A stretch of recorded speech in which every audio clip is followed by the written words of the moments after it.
Good morning. It's so great to see all of you today. So 2 weeks ago, we began a new sermon series. We've been talking about the story of life. And everyone loves a good story, especially when it's in blockbuster format. A good movie can make you laugh, cry, think, or inspire you to action. Just about a year ago now, I introduced my 2 young kids to The Lion, the Witch, and the Wardrobe. Do not worry, it was the 2005 version, not the BBC version from the late 80s. We'll save that for later when they can appreciate it.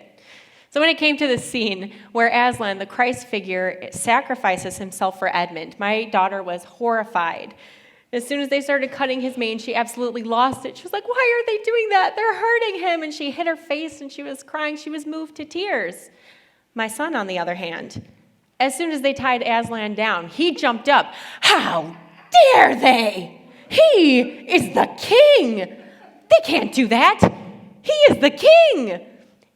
The White Witch was very lucky that there was not a sword nearby because she would have been in trouble. My son was ready to go to battle. He was inspired to action. And then there's me. Recently, I discovered I can't watch Sister Act 2 anymore. I'm officially too old because I keep getting choked up because they were challenged and they grew and the mother is proud of her. And also, I wear a mouth guard to sleep now, so there's that. So Dan kicked off our sermon series with the plot.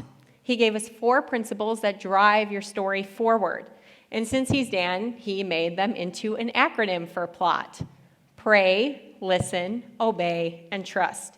He also gave us a rap. Between ashes to ashes, dust to dust, you need to pray, listen, obey, and trust. And I don't have the same flow he does, so I apologize. Last week, Pastor Jason took us through the Beatitudes to talk about character, specifically the character of Christians. And today we're going to talk about the turning point in our story. Now, the turning point may be the climax of the story, the pinnacle of the action or storyline. It might be an M. Night Shyamalan type twist, or it might just be a decision or action that closes one storyline and begins another. Like when the hero decides to leave his hometown, thus beginning the adventure. Neo takes the red pill so he can exit the Matrix and wake up in reality. Luke Skywalker ignores Master Yoda's advice and travels to Bespin to save his friends. The happy couple gets married, and then they find out they're having a baby. Pedro Sanchez sees a poster at the school dance and decides to run for president. But what if your life isn't a heroic epic? Maybe the biggest decision you have to make daily is which particular black t-shirt to wear, V-neck or crew neck, faded black or inky black. However, to borrow a phrase from part 1 of the Buffy season 2 finale, the big moments are going to come. You can't help that. It's what you do afterwards that counts. That's when you find out who you are. You won't be ready for the big moments, the turning points, if you don't practice discipline in the small ones. 1 Corinthians 9:24. Do you not know that in a race all the runners run, but only one gets the prize? Run in such a way as to get the prize. So if you sit at home watching highlight reels of past marathon winners and you never get out into the field and train, do you really expect to win the race? If you don't study for a test, how can you expect to pass? And if you're always going to start that new habit or project tomorrow, will it ever get done? Likewise, the more we push God out of the mundane, only to consult him in times of crisis, the less prepared we're going to be in those times of crisis. Some of the most important decisions you'll ever make are the mundane. How often does the grinding, tedious journey prepare the hero for what's ahead? It is within the mundane that we build our habits and our character. So when I was 10 years old, I spent the 4th of July in Philadelphia with my grandparents. It was the year 2000, so everything was millennium themed, and the fireworks were extra incredible. And while we were there, I visited the National Liberty Museum with my papa. And there was this one sculpture that stood out to me. It's called The Climb of the Courageous by German sculptor Tala Inbar. So at the time, the display featured a famous quote from 6th century philosopher Lao Tzu. Watch your thoughts, they become your words. Watch your words, they become your actions. Watch your actions, they become your habits. Watch your habits, they become your character. And watch your character, it becomes your destiny. I've come back to that quote time and time again over the years. My mom read us passages from the Bible every day for years. And it seemed like every other day, if she wasn't reading something about perseverance, it would be something about taking your thoughts captive. And I always had questions for my mom about how that worked, because you can't stop yourself from thinking. And how do you take a thought captive?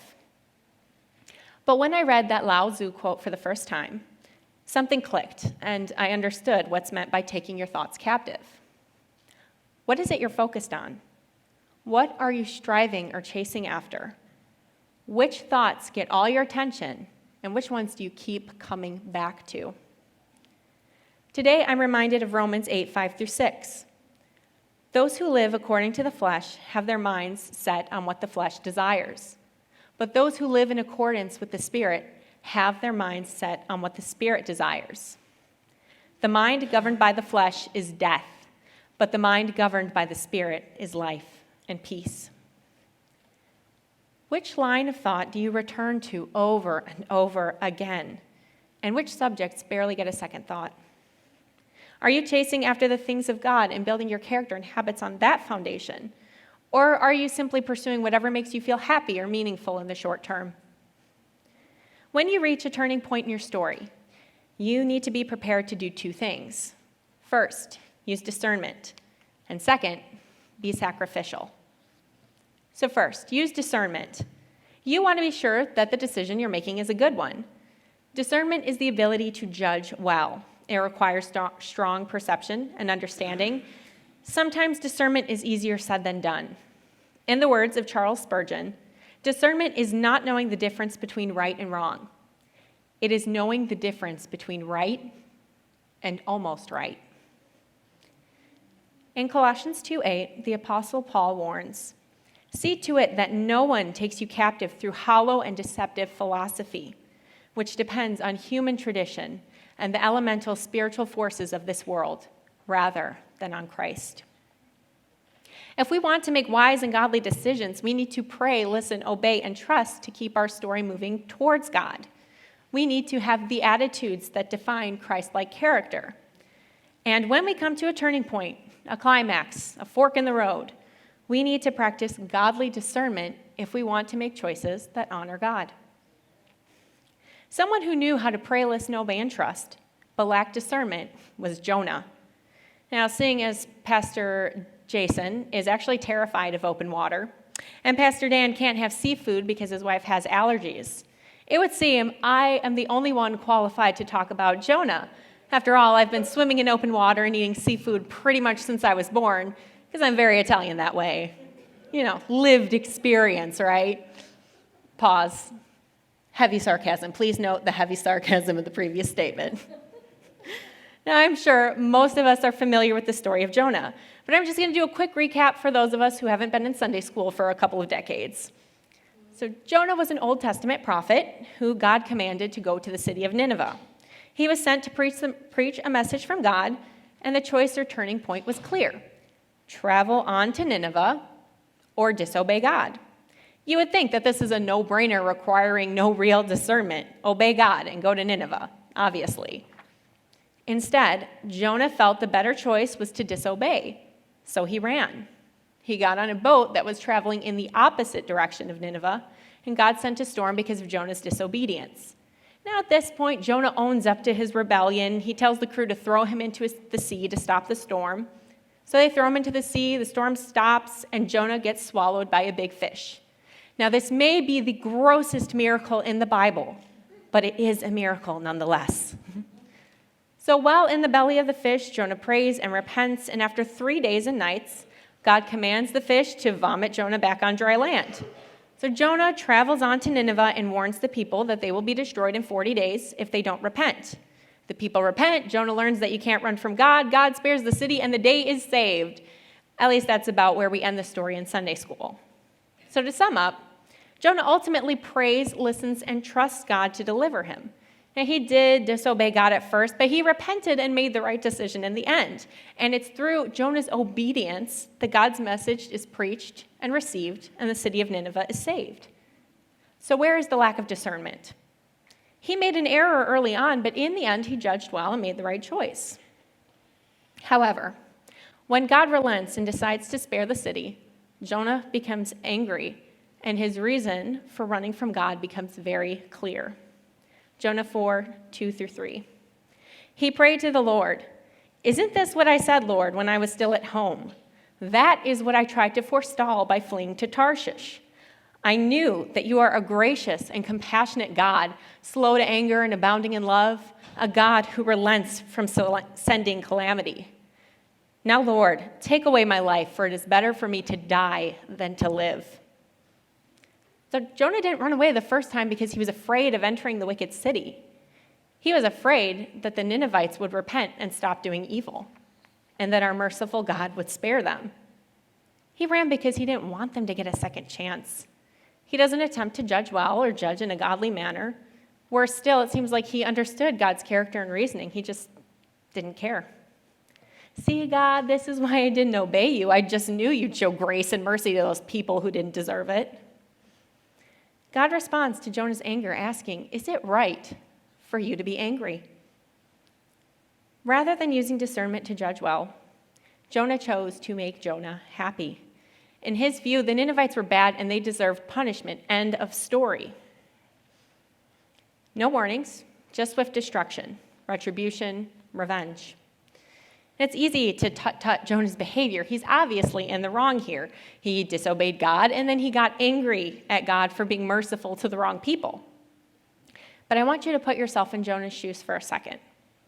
This is a city full of bad people, Sodom and Gomorrah level bad. Bad enough for God to be weeks away from leveling the entire city to the ground. This is a city full of liars, cheaters, thieves, abusers. If you could think of a bad thing, they probably did it. And to cap it all off, Nineveh is the capital city of Assyria, and the Assyrians were bitter enemies of Israel, responsible for the siege to Jerusalem a few years earlier that's detailed in the book of Isaiah. So here's the deal. It is possible for two things to be true at the same time.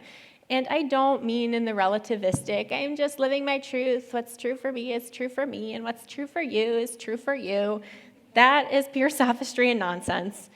In other words, it's a bad argument with no logic behind it.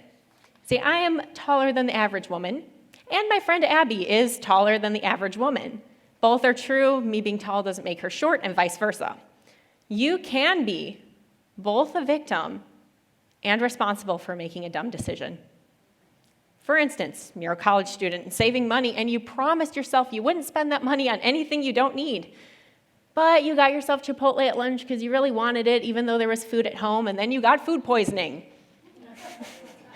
See, I was both the victim of food poisoning, and I made the bad decision to save money I was supposed to be saving. Or maybe there's somebody you want to date. Your friends and family, however, are not supportive. They say he's bad news.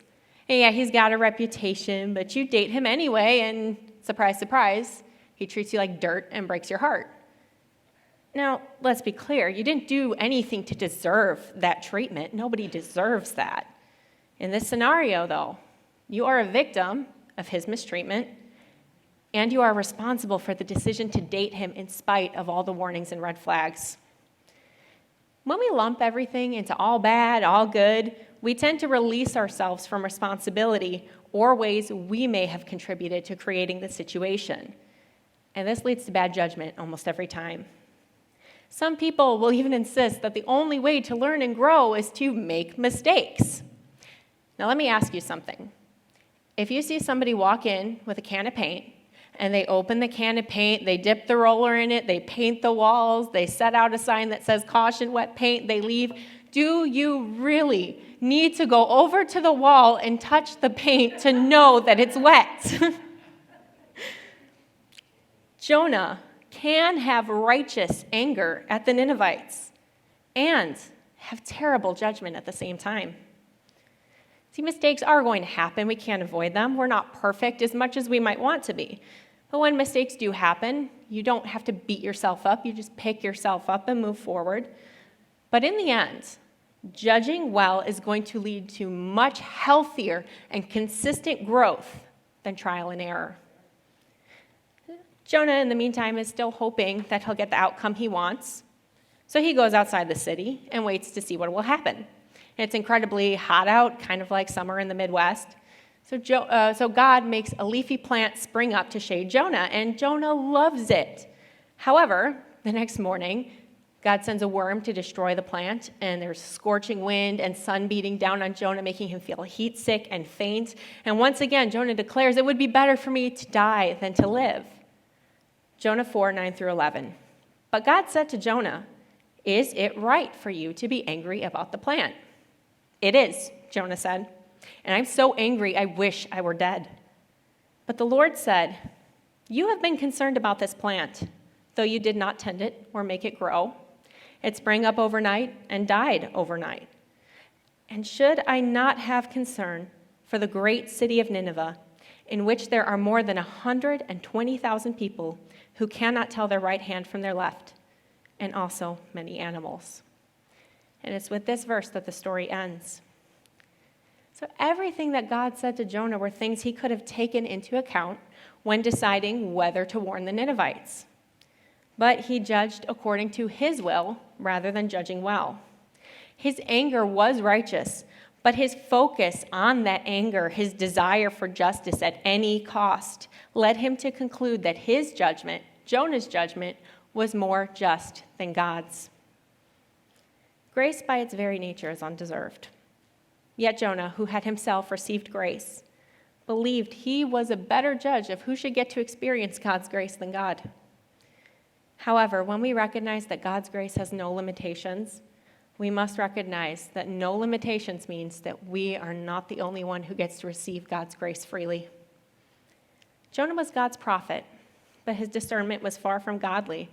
Jonah knew how to pray, listen, obey, and trust. He knew God's character, but the story ends with him bitter, angry, and repeating, "If I don't get my way, I would rather die." See, I can have all the tools that I need available to me.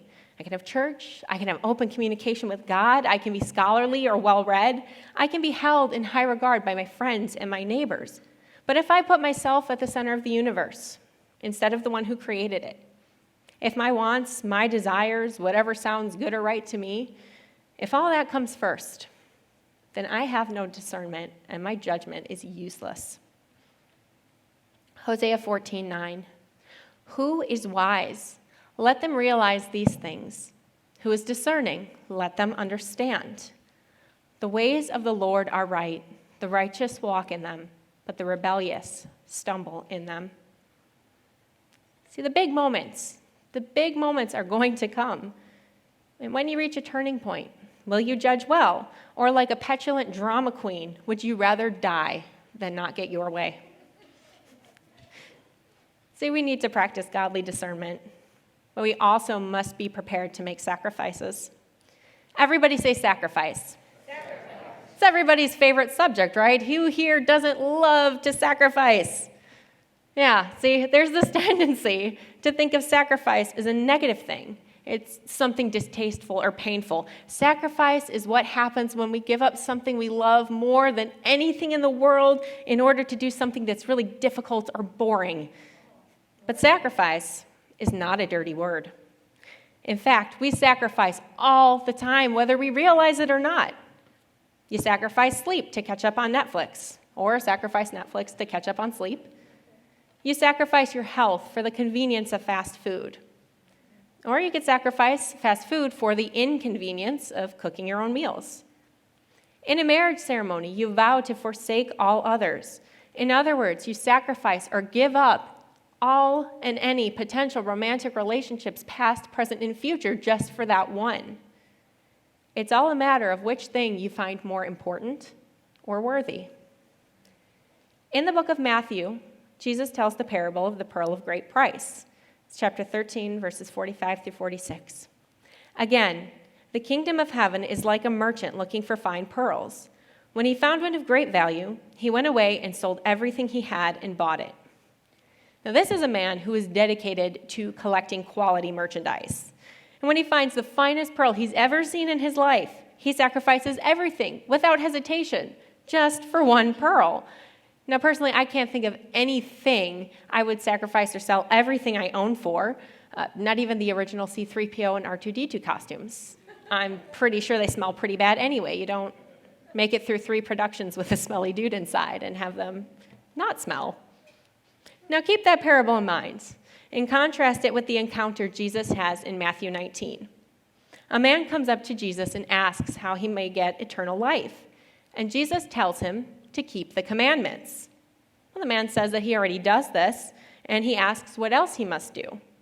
So then Jesus answered, "If you want to be perfect, go, sell your possessions and give to the poor, and you will have treasure in heaven.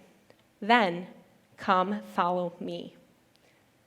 Now imagine you finally get a chance to ask Jesus your burning questions, and he's like, "Easy one, just go and make one of the biggest sacrifices you can think of, and then come back." But this is not a surprising or shocking thing for Jesus to say. Way back in the Sermon on the Mount, Jesus warns against storing treasures on earth where moths and vermin can break in and destroy and thieves can steal them. He says, "Where your treasure is, there will your heart be also." Jesus also said, "No one can serve 2 masters. Either you will hate one and love the other, or you will be devoted to the one and despise the other. You cannot serve both God and money." So Jesus has said all of these things in the past, and yet, Matthew 19:22, when the young man heard this, he went away sad because he had great wealth. I know most of us don't identify with the rich guy. Personally speaking, there were times I was sure that my family was the only one that did not do allowance and went to the library instead of Blockbuster for movies. There's also a lot of ramen noodle soup, mac and cheese, and even powdered milk on the menu for a while there when I was growing up, but I digress. We may have more in common with the rich young man than we might think.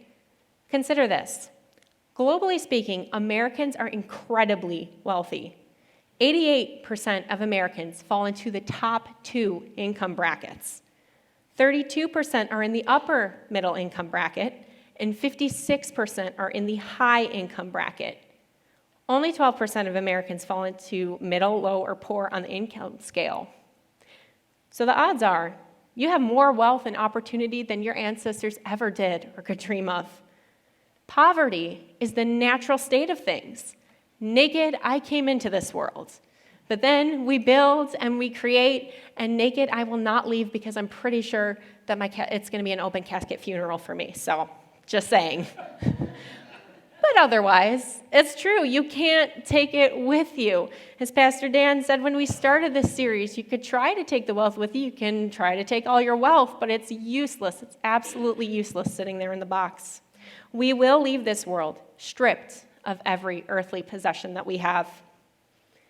So in the earlier parable, the merchant was willing to sacrifice everything he had for a single pearl. This young man who met Jesus reached a turning point. He could keep on keeping on, or sacrifice everything that he owned. Instead, he chose to sacrifice the chance to walk with Jesus in order to hang on to his things. And how many of us do the same? We hold back. We compartmentalize our lives into Jesus and other. Like Bilbo Baggins in the Fellowship of the Ring, when offered the chance to give up the one ring and be free from its power, we hang on to the other, saying, "Oh, why shouldn't I keep it? You know, it's just this little thing over here." Bilbo's nephew, Frodo, went on an epic journey to destroy the ring. And after a long, taxing, treacherous trek, Frodo and his friend Samwise finally reached Mordor, only for Frodo to hesitate before turning around and saying, "The ring is mine." See, sometimes we're completely unwilling to sacrifice something because it makes me feel good, because it's what I want, and it doesn't matter to us how damaging or fleeting that thing is. We'll sacrifice our responsibility, but hold on to our immaturity. Sacrifice time with God to binge watch our favorite show or something equally petty and fruitless. Sacrifice our relationships, our health, our lives, in service to goals we know full well we have no business pursuing. Like convincing your younger sister that pennies are worth more than any other coin so that she trades you all of her nickels, dimes, and quarters for your pennies. Like you're so generous, taking less so that she could have more, which is something I would never do, but something I did do. Sorry, Naomi.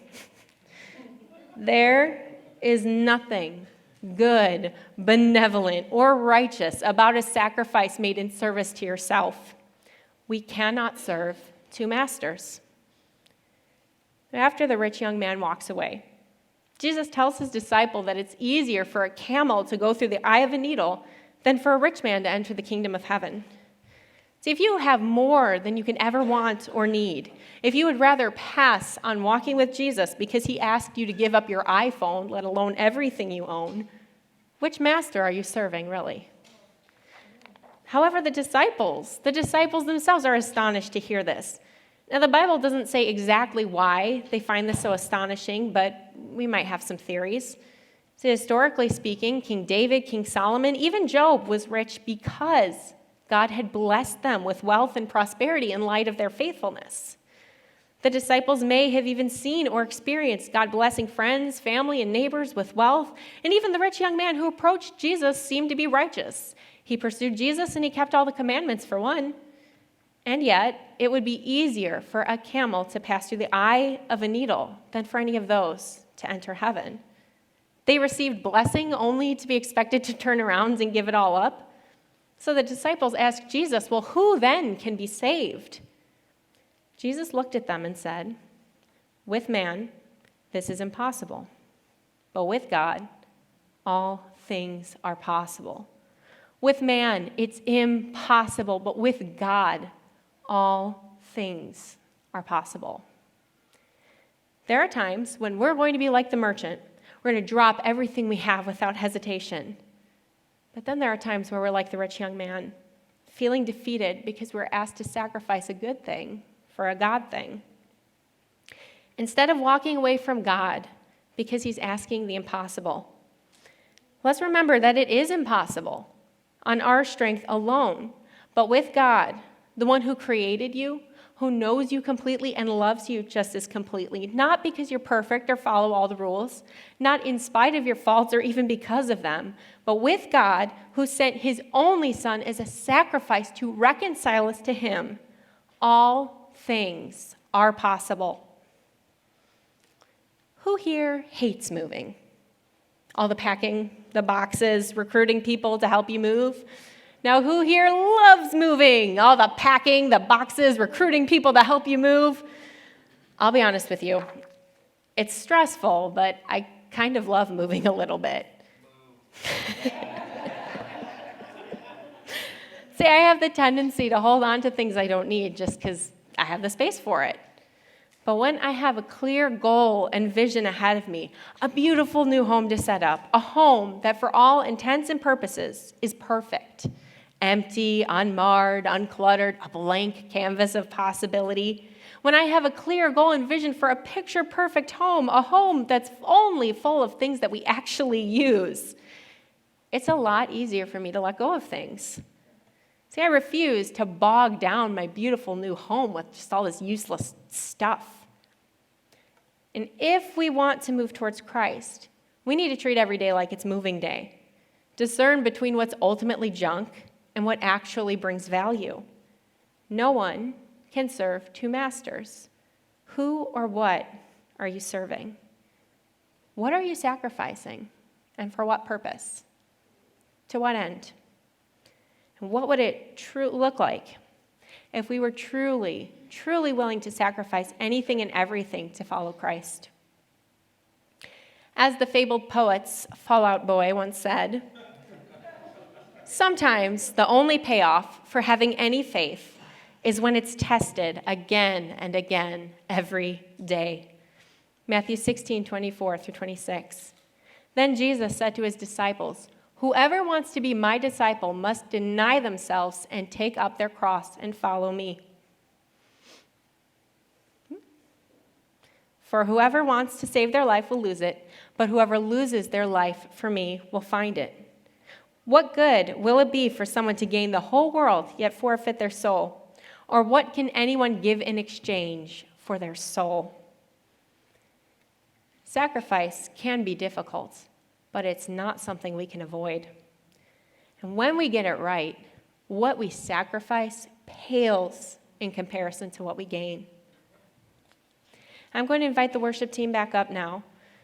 There are some people who like to say the phrase, hey, it's time to let go and let God. And I'll be honest with you, I don't really like that phrase. It's kind of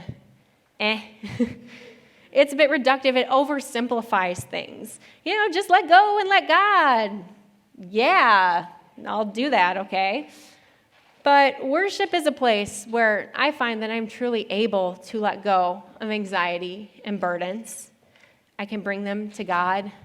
See, when I'm struggling with something, I don't always have the words, but we have songs, and we have a Savior.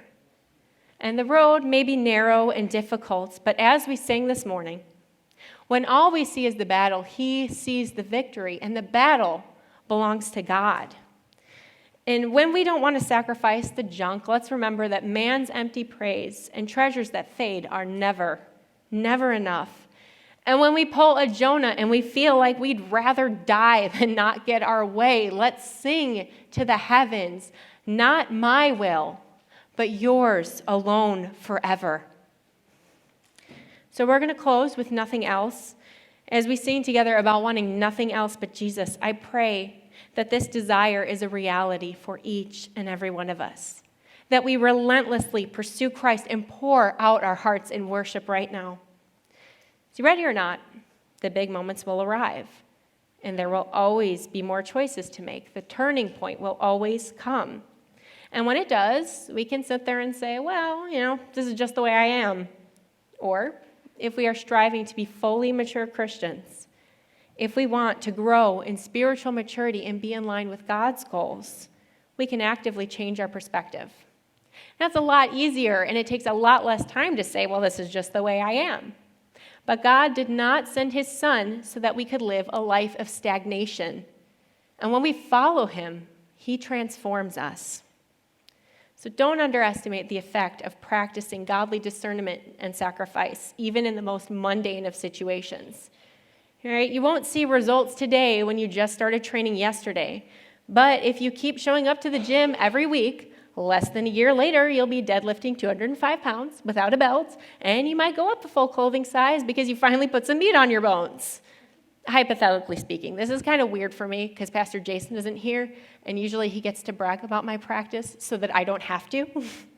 So, see, the thing is, I didn't know what I was doing in October, but I trusted my trainer, and I trusted that he knew what he was doing, and he did, and he does, and I just kept showing up week after week, day after day. Even when you don't feel like it, just keep showing up. Let's get back to basics together. We're going to pray, listen, obey, and trust. We're going to adopt the character of Christ. We're going to use discernment and judge well. We're going to be deliberate with the sacrifices that you make. See, we can come here every Sunday and we can merely attend church, or we can keep running to Jesus. So it's your story. Make it a good one.